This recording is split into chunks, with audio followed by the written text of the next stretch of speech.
الفاتحة.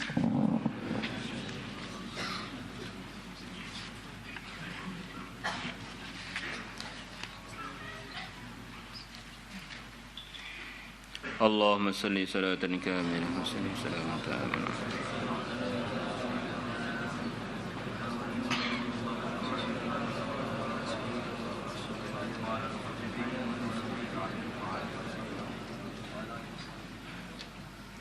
اللهم صل وسلم.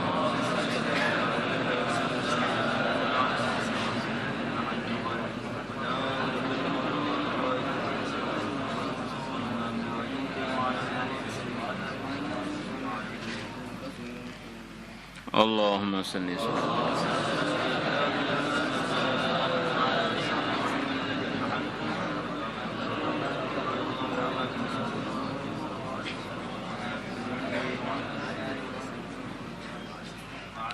اللهم صل وسلم.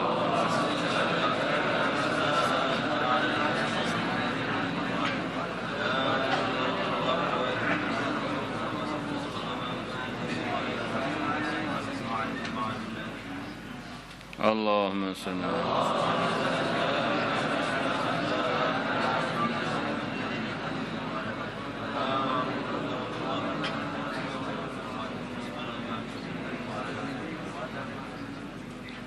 اللهم صل وسلم.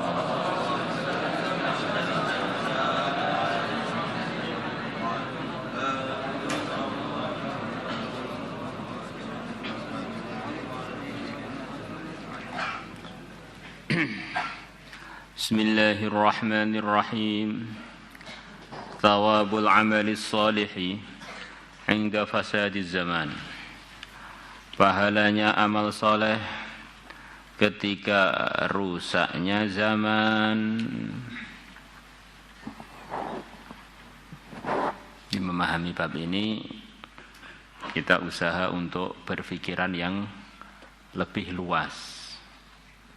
Di secara umum ada dua kelompok hadis dari Nabi yang cerita mengenai umat ini. Dan sebagian dari kedua kelompok ini telah kita baca dalam kitab Majar Robih atau dalam pelajaran kita hadis-hadis dari kelas-kelas daurah khususnya.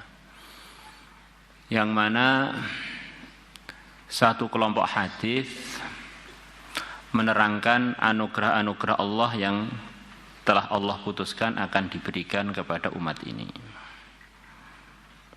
Datangnya persatuan dengan datangnya Imam Mahdi, kemenangan, datangnya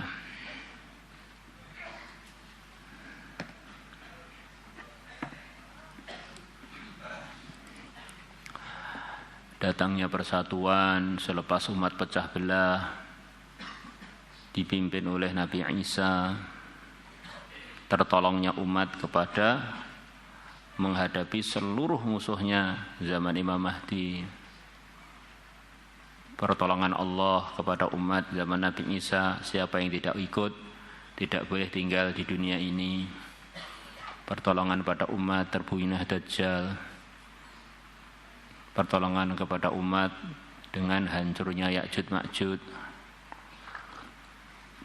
anugerah Allah kepada umat. Begitu banyak keberkahan datang di akhir zaman, buah-buah berbuah yang begitu menakjubkan. Delima satu yang biasanya dimakan satu orang kadang-kadang kurang, ini delima satu bisa dimakan ratus-ratus orang, perut mereka enggak muat, sampai satu delima kulitnya itu bisa untuk tenda.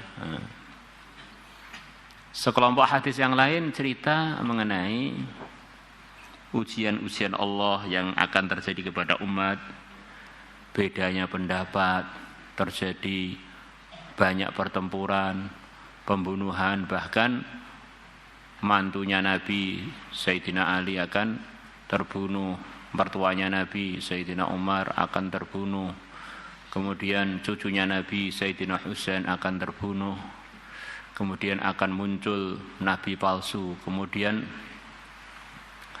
akan muncul al-haraju wal maraju, hiruk pikuk kekisruhan sampai orang bunuh-bunuhan.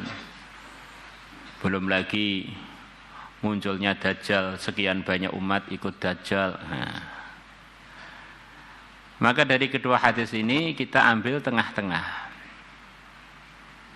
yaitu kurang lebihnya setiap zaman itu memang ada ujiannya. Sekaligus ada yang lulus dari ujian-ujian tersebut. Setiap zaman ada sebagian kelompoknya umat yang begitu rusak. Tapi di waktu yang lain ada yang sebagian umat begitu baik sampai mirip-mirip dengan para sahabat. Karena dunia ini luas, mungkin di pojok sana kondisinya berbeda dengan di tengah sana. Di tengah sana kondisinya berbeda di sisi sana. Maka rusaknya zaman itu yang disebutkan dalam hadis tidak menunjukkan dunia ini semuanya rusak, gitu ya. Karena begitu Nabi Isa turun di zaman yang Dajjal sudah merajalela, itu Nabi Isa dikejutkan ketemu umat akhir zaman yang iman dan amalnya seperti sahabat. Masya Allah. Maka mandang hadis-hadis itu harus dengan pandangan waspada, karena ada fitnah-fitnah, sekaligus juga pandangan berharap karena mengingat hadis-hadis yang memberikan harapan-harapan. Itu baru namanya pelajar yang adil. Tidak boleh diberi kaidah umum. Ini zaman sudah zaman edan, kalau saya nggak ikut edan nggak dapat bagian. Berarti kamu pengen ikut kelompoknya orang edan. Nggak begitu itu. Maka bisa aja sama-sama santri Al-Fatah, kondisi kampungnya beda-beda. Untuk kampung si fulan, ini ujiannya harus beradab dengan orang-orang soleh yang di sana, namanya orang soleh. Di kampungnya si fulan harus hati-hati karena di sana ada fitnah-fitnah, kemaksiatan. Maka dia harus hati-hati, banyak puasa, banyak ini, banyak itu. Di zaman yang sama, tetapi ujiannya karena daerahnya berbeda, bisa berbeda. Maka inda fasadi ummati, umatnya Nabi ini luas. Bisa saja itu di sebagian daerah umatnya baik-baik, di sebagian daerah pas itu terjadi kerusakan. Bahkan di Madinah pun zaman Nabi masih hidup, di Madinah pun ada dua kelompok. Kelompok yang ikut grupnya Nabi namanya sahabat. Kemudian kelompok yang kedua yang tidak ikut grupnya Nabi di Madinah namanya munafikin. Maka munafikin ini sejelek-jeleknya orang dan sejelek-jeleknya orang yang nanti di neraka. Itu ada di zaman Nabi di Madinah. Itulah ujian. Jadi di Madinah pun ada pojok-pojok yang di sana ada kerusakan yang luar biasa. Akhirnya kita mandang memang dunia ini ujian. Kadang-kadang kita ini buat satu usaha kebaikan di kampung kita. Sudah sekian banyak yang ikut kita. Ada beberapa gelintir orang yang enggak setuju mencemooh kita. Kita sudah susahnya setengah mati. Kita sampai merasa ini orang ini memang enggak tahu diri, orang ini memang enggak dapat hidayah, kita marah-marah. Itu bukan zaman sekarang aja, zaman Nabi masih hidup, dunia ini memang ujian. Ada orang-orang yang tidak bisa diprogram, bahkan mengganggu program Madinah. Ya kalau di grup mereka ya kerusakannya maksimal. Innal munafiqina fid darkil asfali minan nar. Maka kalau orang di grup itu kok bisa amal agama, ya ini orang yang pilihan. Wallahu a'lam bishawab, itu diantara sebagian pemahaman. Bismillahirrahmanirrahim. An Ma'qil ibn Yasar radhiyallahu anhu anna Rasulullah, bahwasanya Rasulullah sallallahu alaihi wasallam qal, beliau bersabda, ibadatun fil harji ka hijratin ilayya, rawahu Muslimun. ibadatun mengerjakan ibadah fil harji di dalam kondisi terjadinya perbedaan dan terjadinya hal-hal yang mengguncangkan. Kahijratin ilayya, pahalanya adalah seperti hijrah kepada aku. Dan pahalanya hijrah kepada Nabi adalah jaminan surga. Pahalanya hijrah kepada Nabi dijamin surga. Al-harju bi iskanir ra, dengan sukunnya ra, huwa al-ikhtilafu adalah perbedaan, wal fitanu dan perkara-perkara yang mengguncangkan. Nabi bersabda, kurang lebih mafhumnya, afdalu biqa'il ardi masajiduha wa aswa'uha aswaquha, atau kama ja'a fil hadis. Paling baiknya tempat di muka bumi ini adalah masjid-masjidnya, dan paling buruknya adalah pasar-pasarnya. Nah, wujudnya masjid dan wujudnya pasar itu selalu saja satu masa. Masjidnya di sini, pasarnya di depan sana. Ini pasar ini paling jelek. Ya, itu kan masuk pasar, masuk tempat paling jelek kan berarti. Kalau orang buat amal di pasar berbeda dengan orang buat amal di masjid. Kalau amal di masjid, di antara yang dijanjikan dilipatkan 10 kali. Jadi kalau orang doa masuk pasar dilipatkan berapa? 1 juta kali. Karena ini ibadah di tempat yang enggak mendukung. Ini juga tempat fitnah, tempat kegoncangan. Ada kesempatan nipu, kesempatan melihat yang tidak mahram, kesempatan penyelewengan macam-macam. Itu tempat fitnah. Jadi kalau kita mandangnya begitu itu kan akhirnya tidak menyalahkan zaman. Ya salahnya kamu cari tempat-tempat fitnah. Di pondok, di program baik-baik kok ngeluyur akhirnya sampai pasar, sampai mall, sampai kolong jembatan dan sebagainya. La ilaha illallah. Gambarannya begitu itu. Jadi ada tempat islah masajiduha, ada tempat fasad, di antaranya adalah aswaq. Tapi orang kok di aswaq, dia ini di pasar-pasar kok buat amalan, ini pahalanya lipat dengan amalan di masjid sampai kelipatannya itu 1000 kali lipat, apa 100 kali 1000 lipat. Masya Allah. 10 dengan 1 juta. Ini mirip-mirip seperti itu. Akhirnya kita jadi longgar pandang sabda Nabi. Oh ternyata begitu toh. Bukan saya pandang nanti zaman tambah jelek lagi, zaman tambah jelek lagi. Seperti berlaku umum, tidak. Mulai kapan kamu memperlakukan itu dengan perlakuan umum? Nanti memutus asakan orang.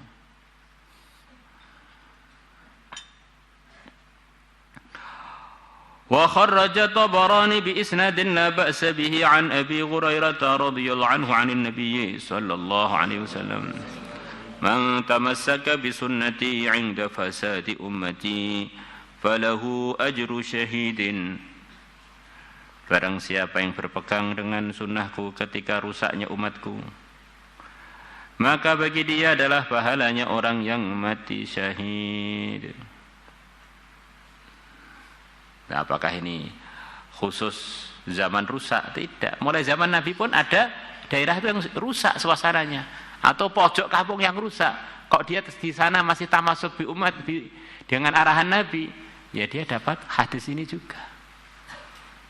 Ketika Nabi hijrah di Madinah, di Mekah masih tinggal orang-orang yang dalam suasana fitnah. Tapi mereka bersiteguh pegang dengan arahan Nabi, sunnah Nabi, jalannya Nabi, maka dapat ini juga. Jadi, man tamassaka bi sunnati inda fasadi ummati itu sudah berlaku ketika Nabi masih hidup juga. Nah ini akhirnya enggak ada hadis berlakunya itu nunggu Nabi wafat, nunggu zaman rusak. Zaman Nabi ada pun ada kerusakan-kerusakan.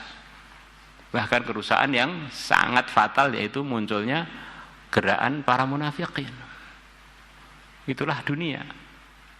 Baina muftaraqit tariq, di perempatan jalan. Kita ini suruh milih yang benar apa yang batil, yang benar dan yang batil. Bahkan badan kita ini terbagi separuh-paruh. Separuh ngajak ke surga, separuh ngajak neraka. Coba kita renungi. Otak kita pun ya terbagi juga. Pemikiran kita ini terbagi juga. Mata kita juga terbagi juga. Pengen melihat Quran, ingin melihat santri putri lewat. Ya. Di dalam diri kita ini juga terjadi al-haraju. Terjadi ikhtilaf dan guncangan-guncangan. Nah, kalau kita yang kita pegang arahan agama ini, kita ini dapat pahala yang lipat-lipat. Maka dikatakan oleh sebagian ulama, ada orang tuh derajat dia di sisi Allah setiap saat tuh melebihi malam Lailatul Qadar, waktu Ramadan, waktu orang fisabilillah. Karena dia ini punya sikap-sikap yang begitu mulia di dalam menghadapi dirinya dari dalam ataupun lingkungan yang di luar badannya, itu dengan sikap-sikap yang mulia, dengan sikap-sikap yang tepat. Sama-sama ngajinya, sama-sama majelisnya, tapi karena sikapnya berbeda, akhirnya derajatnya bisa sangat-sangat berbeda. Sama-sama ngajinya dengan Nabi, satunya ikut arahan Nabi disertai yakin, satunya bolosan kemudian enggak dengar malah ngarang sendiri, satunya gelarnya sahabat, satunya gelarnya munafikin. Ini di suasana yang sama, suasana tarbiyahnya yang mulia Nabi besar Muhammad sallallahu alaihi wasallam. Maka kita pahami hadis ini dimulai dari pergulaan yang di hati kita masing-masing. Di atas hati kita ini ada dua pembisik yang terus-terusan bisik kita. Satunya malaikat, satunya syaitan. Terus di diri kita ini tempat pertempuran. Belum lagi dalam diri kita ada fitrah. Fitrah itu semacam asli kita diciptakan, yaitu atas kesucian, atas tauhid. Sekaligus di tubuh kita ada nafsu yang menyertainya, pengennya nyeleweng aja, la ammaratun bisu. Yang ini bukan setan, memang diri kita. Namanya nafsu itu diri kita, ya keinginan-keinginan kita itu. Di keinginan kita ini mengajak kita rata-rata kepada keburukan, kemudian asli kejadian kita mengajak kita kepada kebaikan. Diri kita ini tempatnya medan jihad. Maka ada istilah tazkiyatun nufus, membersihkan jiwa. Maka ada istilah sufi, orang yang usaha membersihkan kehidupannya, zahir batinnya dari hal-hal yang tidak menguntungkan. Tasawuf usaha untuk ke arah sana itu. Maulaya salli wa sallim daiman abada